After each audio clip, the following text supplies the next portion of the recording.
Okay, so now we're ready to move on to the fifth part of this chapter, and that's recording depreciation expense. Now, the last two, depreciation expense and federal income tax, are probably the more too complicated of the two adjustments in order for us to get the correct answer.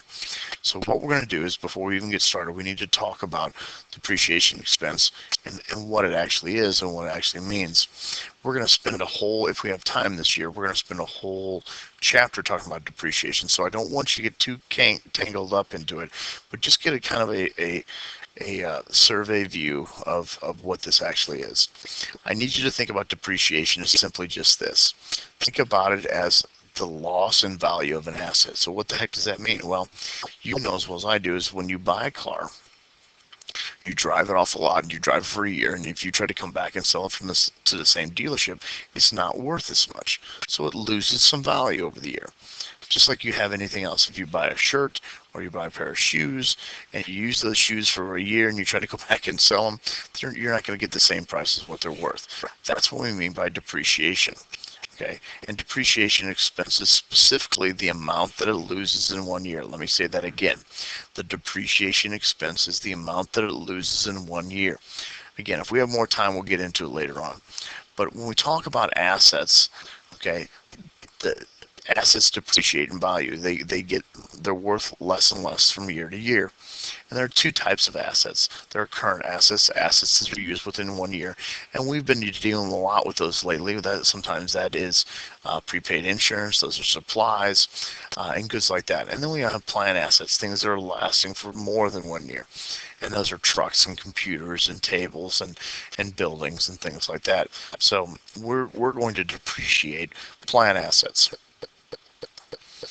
So again, I'm going to simply we want to specifically just deal with the depreciation expense, or the value that it loses within that 1 year.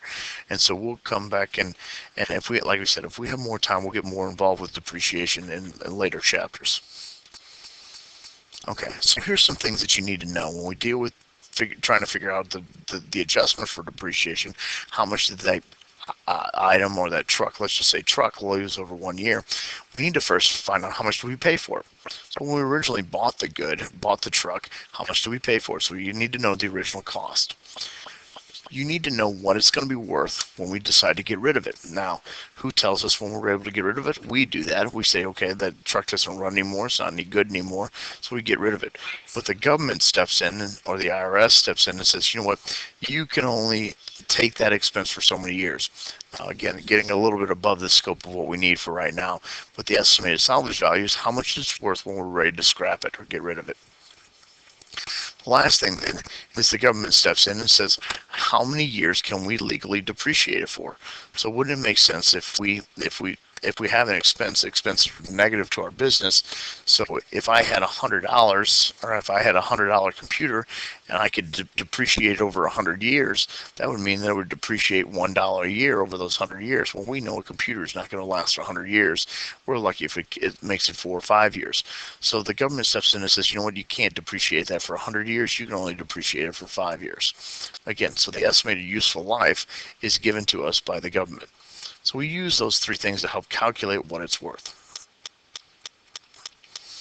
Okay, we're going to stay with the simplest type of depreciation. There are many other types of depreciation, and we can talk about those if we get into the chapter that deals with depreciation, but we're going to use straight line. And all that simply means is it loses the same amount every year over the number of years that the government allows us to depreciate it for.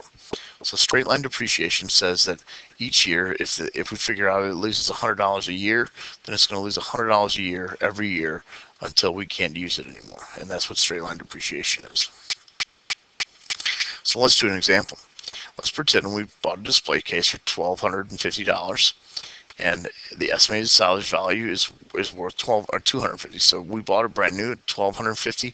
At the end of the 5 years there, it says it's worth $250. So we have to calculate then what is the depreciation expense for that 1 year. Well, we say, what is the original cost? $1,250. We subtract out what it was worth when we got rid of it, $250. And since over the life of those 5 years, it's going to lose $1,000 in value. So how much is it worth just for that 1 year? Or how much does it lose in value for that 1 year?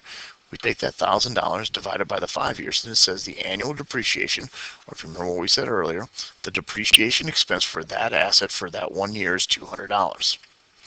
So we record it.